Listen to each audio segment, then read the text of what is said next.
mas structured yung TF. Wala kang masyadong iisipin. Alam mo na, okay, ito yung mangyayari. Hindi ka tulad ng isa, magsisend ba ako ng email o magaganto ba ako? Hindi mo alam kung anong task, specific task na gagawin mo. Yeah, it's anything under the sun. Pwedeng informal na situation or formal na situation. Yeah. So, kailangan before the exam, parang binibenta ko yung TF. Pero mga students... Medyo bias ka sa TF, ha? Kasi doon siya pumasa sa TF, eh.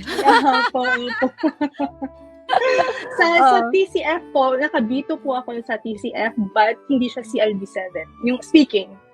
Yeah, speaking. Pero the rest, it's CLB7. Pero sa TCF, yun yung may mga CLB9 ako, may mga CLB11. Sa TF, ka talaga mas mataas. Doon ako may CLB11, may CLB9. Wow! Pero sa TCF, 7 lang.